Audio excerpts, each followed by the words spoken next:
with the overture that prepares you, our audience, as we dive into the tapestry of tradition and taste, of history and heritage, of innovation and imagination. Before we commence our presentation, here to welcome us all, pay heed to the herald, Senyor Alan Mercado.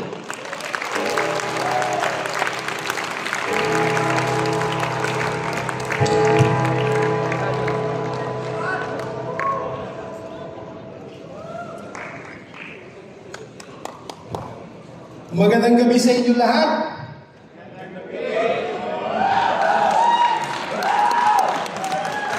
Nasaan ba yung mga fans ko?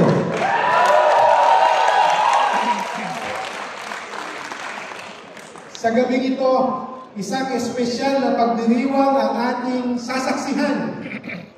Ipinahayag natin ang ating pagbibigay pugay sa ika-190 taon ng Ginebra San Miguel, isang kumpanyang umaapaw sa kasaysayan at inspirasyon na mas matanda pa kaysa sa mismong Republika ng Pilipinas. Ang brand Ginebra San Miguel ay unang pinakilala 190 taon na ang nakakaraan. Noong 1834, isang inumin na naging bahagi na ng makulay na kasaysayan ng ating bayan. Ang tagay na patuloy na tinatangkilik, tinaguri ang world's largest selling gin. Ang inumin ng tunay na Filipino na siyang patuloy na nagbubuklod sa ating mga Filipino dito at sa ibang lugar sa buong mundo. 190 taon na hinubog, pinagyamang karanasan at kakayahan. Isang simbolo ng pagpupursigi, perseverance, katatagan, resilience, at pagtatagumpay sa maraming pagsubok, overcoming the challenges. Patuloy na nagbibigay inspirasyon, dedikasyon at pag-asa o never say die sa bawat isa sa atin at sa ating inang bayan.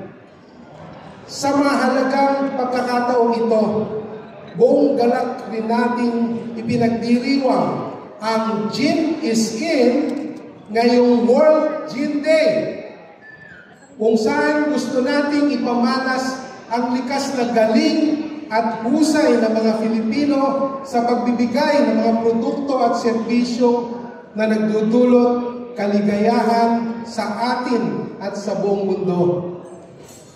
Sa mga kasamahan natin sa media, mga iba't ibang influencers galing sa iba't ibang lugar sa buong Pilipinas, I'd like to also acknowledge the presence of Ginoong Demet de la Cruz, Ginoong Gino Robert, Ginoong Pat Goloy, ang ating General Manager, Ginoong Noli Macalalag, ang ating masisipag na Management Committee members, sa ating mga dealers at tunay na partners, sa ating mga kaagapay sa National Key Accounts, sa lahat ng bumubuo ng ating sales and marketing teams, sa iba pang panauhin na hindi ko na nabanggit, mula sa pamunuan ng Ginebra San Miguel, malugod namin kayong tinatanggap dito sa ating pagtitipon. Taus-puso po kaming nagpapasalamat sa inyong pagtanggap sa aming imbitasyon. Let us all open this program with the art of gin. Good evening!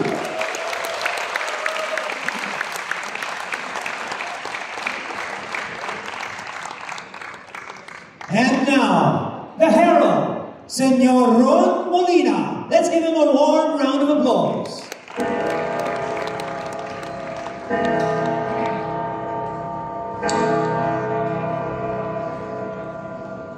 Good evening, mga kabarangay, at sa lahat po ng ating mga panauhin ngayong gabi.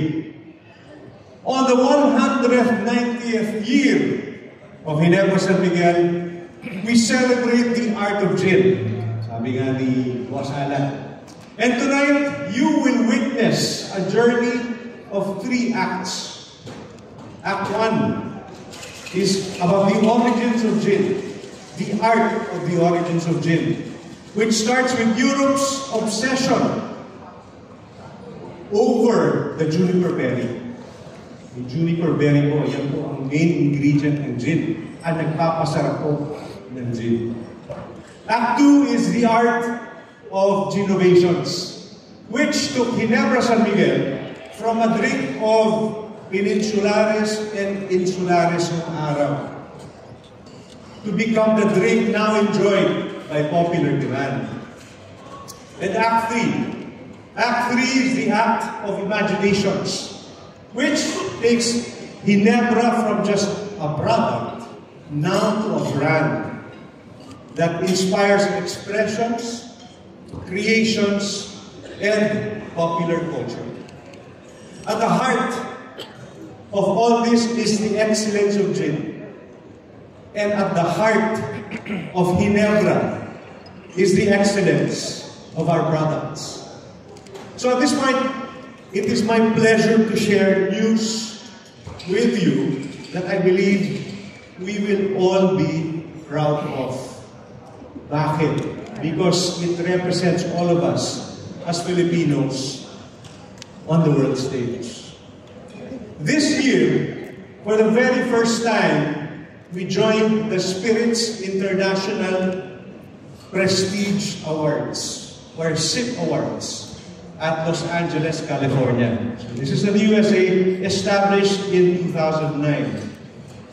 And also for the very first time, we joined the International Wines and Spirits Competition, which was established in London, England in 1961. Of course, this is in addition to the more than 10 years of successfully joining the MON Selection International Quality Institute based in Brussels, Belgium, established in 1961.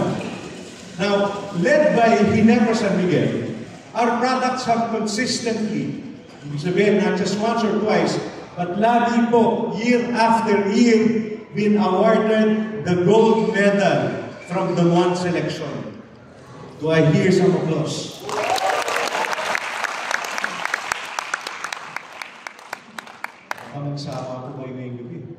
Recently, our 1834 Premium Distilled Gin, which we launched in 2020, it has been awarded highest honors of not just a gold, but a grand gold for garnering a near-perfect score at MON Selection. The SIP Awards also gave Ginebra San Miguel its first silver and also gave double golds to GSM Blue and GSM Premium Gin. Mga produkto rin po natin yan. And of course, the coveted Innovation Award was given to 1834 Premium Distilled Gin. Pwede na kayong mag-applause dito.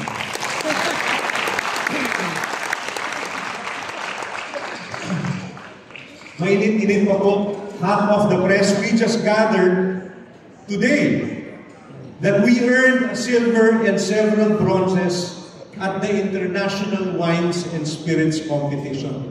So lahat po ng sinalihan ng Ginebra, meron po tayong natanggap. That should make all of us Filipinos in the room proud.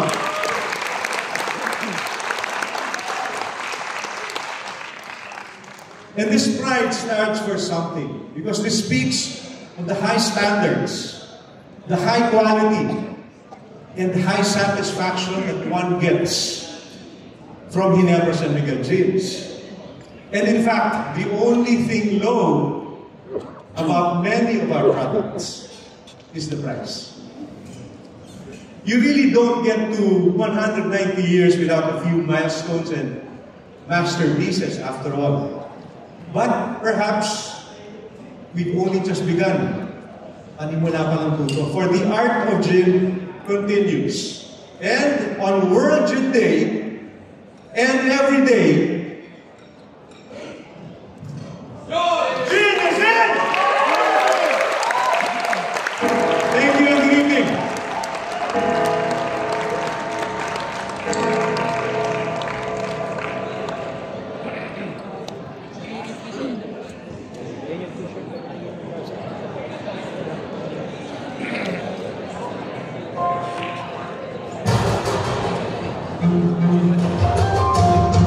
Art is a dynamic, transformative force that enriches our lives, stimulates our minds, and connects us to the world. It invites us to explore the profound beauty and complexity of the human experience. Like art, gin, with its intricate blend of botanicals and soaring heritage, pleasures us to savor and celebrate this richness, transforming each sip into a historical journey through origins, innovations, and imaginations.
A few moments from now, World Gin Day will be declared and celebrated, of course.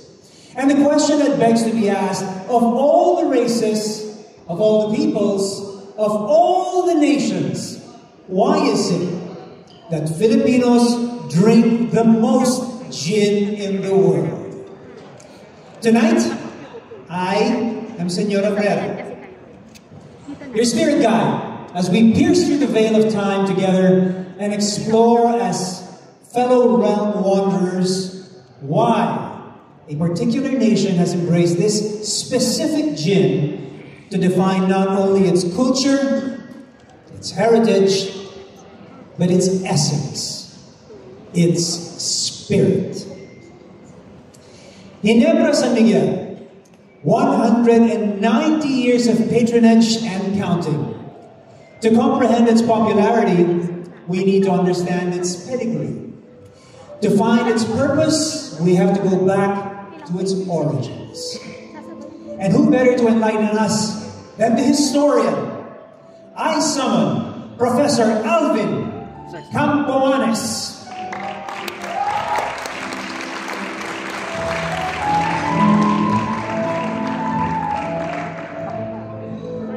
Professor?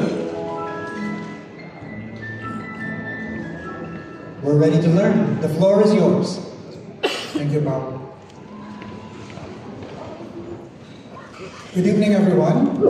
I'm here to talk about the history of Ginebra San Miguel. So I'll be sharing my notes on its storied past.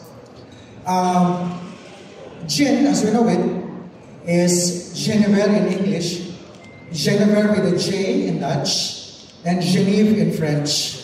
And of course, Ginebra in Spanish. But if we're going to study the etymology of gin, makikita po ninyo na galing ito sa Latin na juniperus, and it refers to, as mentioned a while ago, the juniper tree or berry that was the main ingredient for the production of gin. Okay? So if we go back to the history of gin in the Philippines, how did it reach us? Ang sagot po dyan ay, it was first brought to us by the British during the brief British occupation of Manila and its environs. Kailan po yun? 1762 to 1764. After that, a Spanish version of the gin de Menorca, or the gin de Mahon, will reach the Philippines via the galleon trade in the early 19th century, and it will become popular with the Spaniards. However, if we're talking about the history of gin as it is produced in the Philippines itself, ang simula po niyan ay noong 1834, nung naging magkasosyo sa negosyo sina Antonio de Ayala at Domingo Rojas at binuo nila yung tinatawag nating Casa Rojas. It had a distillery called Distilleria Licoreria de Ayala along Calle Etchaga in Quiapo, and it produced the juniper-flavored Ginebra San Miguel de Ayala. Okay? Ginebra San Miguel was born in the same century that the Filipino nation was born. Tandaan po ninyo yan, no? Babalikan po natin yan mamaya. In 1869, the Casa Rojas became Rojas Hijos y Rojas Hermanos, and then it was renamed into Ayala y Compañía. In 1876, Ayala y Compañía acquired modern equipment from France, at dahil po doon ay naging mas mura at mas efficient ang distillation ng nipa pa. At ang Ginebra po ay merong malalawak na mga plantation ng nipa that enabled it to produce Ginebra San Miguel de Ayala in larger quantities. And it was sold in the usual Dama Juanas or Demijohns. Nakita niyo po yung exhibit kanina sa labas. Di ba merong malaking Dama Juana? Mamaya meron pa tayong photos na ipapakita. Okay? So, pwede pang sumunod yung ating visuals. Hindi yata, balik po tayo, maraming na-skip kanina. That's why medyo mabilis. Sorry po, maraming photos na na-skip kanina. At kailangan natin balikan. Can we do it? Can we go back? Sige po, balik tayo. Pasensya na po at hindi sumabay yung visuals natin. Sige po, kaunti pa. Kaunti pa. Kaunti pa. Can we go back to the first photo? Para lang daanin natin ulit. Okay, so ito po yung British occupation kanina. Next is the galleon. Next. Ito po sila Domingo Rojas at Antonio de Ayala. Next. At ito yung Casa Rojas. At meron po dito advertisement ng 1901. At makikita ninyo pati yung address ng old distillery naman sa San Miguel. Next. So this is an advertisement. It shows the address of the old distillery in San Miguel with other auxiliary factories in Capiz, Panay, and Pampanga. Next.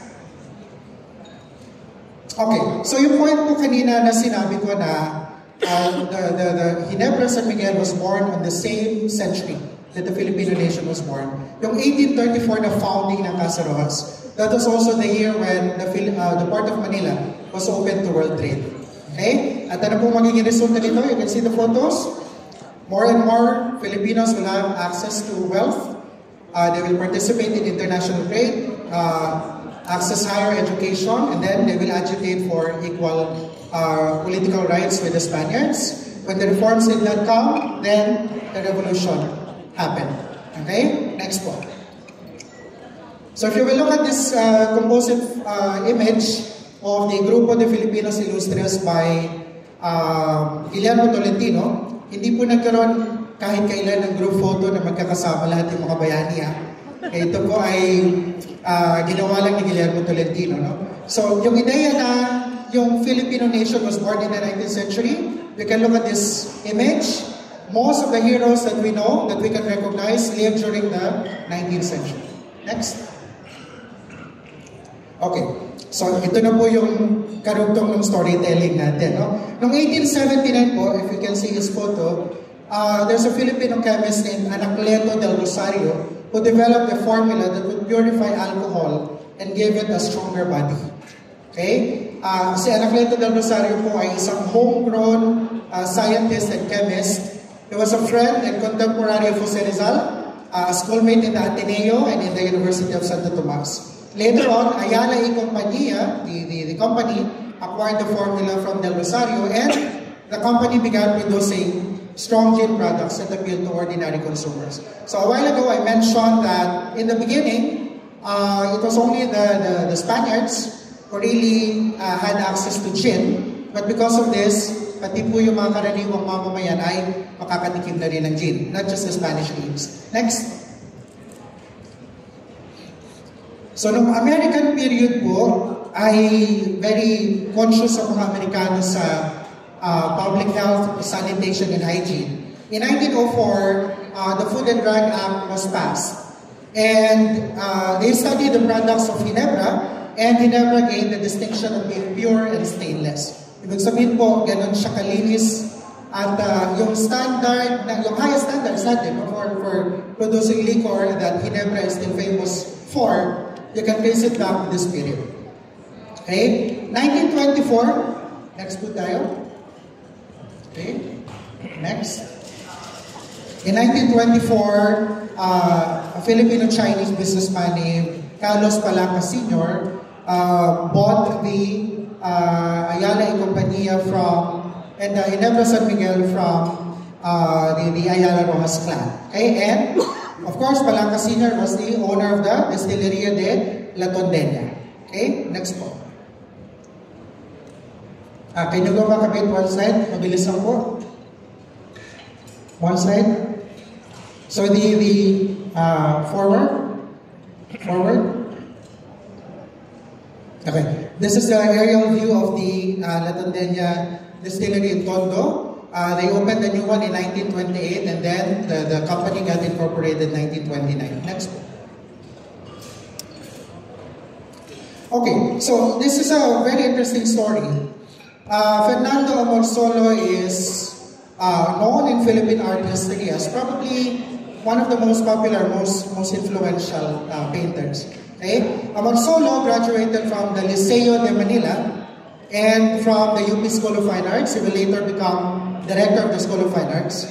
But unknown to many Filipinos, he was the artist behind the iconic battle label art of Ginebra.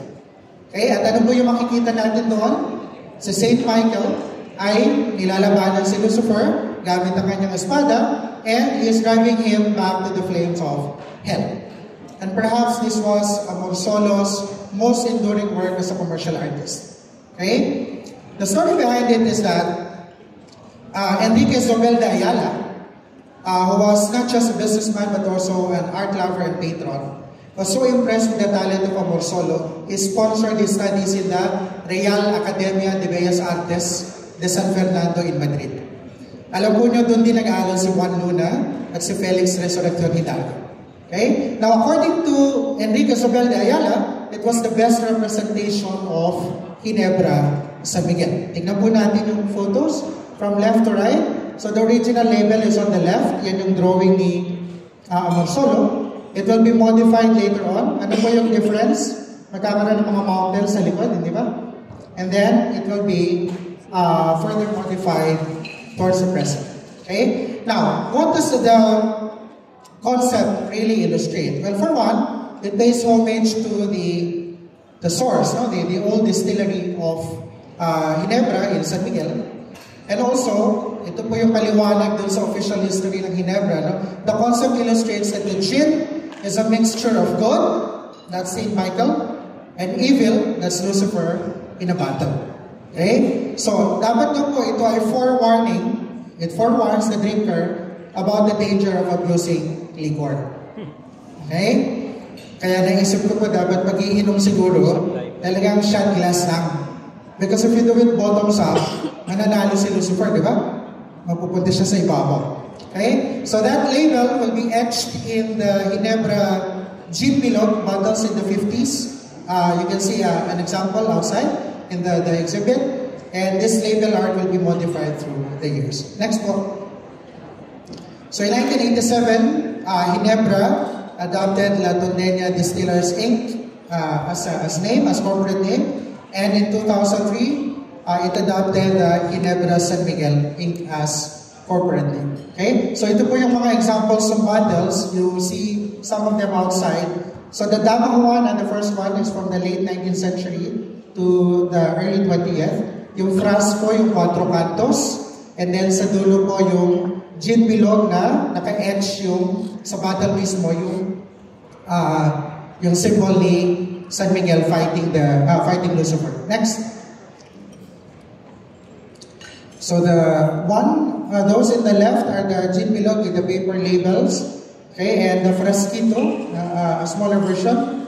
Okay, and then ito po yung Angelito, smaller than the bilog. And then this one is a special edition during 1998, yung Hari. It's a PET bottle pero inspired by the frasco, the Cuatro Cantos. And then sa lower part, you see the familiar products of GSM today. Okay? So even the bottles can be used as source for the study of history. Next. So what else can we say as we close this review of the history of San Miguel? Well, through time, Ginebra will use taglines and advertisements that are in tune with the sentiments and the time of the nation. Okay, next po. So if you can see this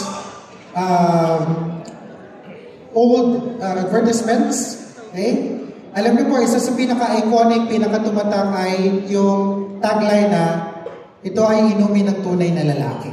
Okay, and it was popularized by Ramon Revilla Sr., actor and politician. Okay, and it highlights the macho image and the strength and principled values of the Filipino everyman. Now, why is it important to change the framing or change the way we advertise products? Kasi pag ngayon po natin ito ginawa, maraming magre-react na pwede na sexist na ito. Tama po ba? Okay? Pero makikita po ninyo yung pagbabago kagad. Next. In the next period, there will be a shift of messaging from highlighting ano yung tunay na lalaki to highlighting the industriousness, yung sipag ng mga kananiwang magsasaka, manggagawang Pilipino. Okay? Next po. So throughout history, nakita po natin na magkatali ang kwento ng sambayan ng Pilipino at ng Ginebra. Mabuhay po ang Ginebra San Miguel, mabuhay ang kasaysayang Pilipino. Maraming salamat.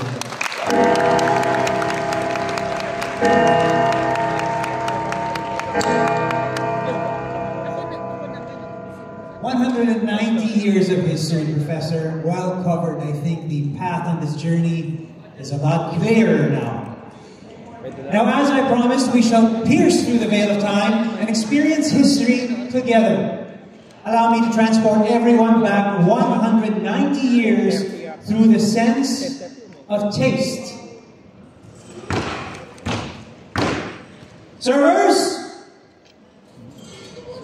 please give each and everyone here present today a glass of gin that was made from the Origins method, the Origin blend, the Origin equipment.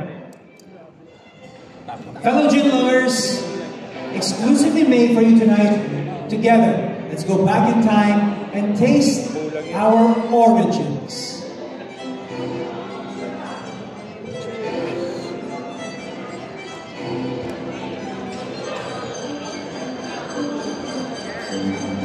Ladies and gentlemen, let's all drink together on 3. 1, 2, 3. Salud!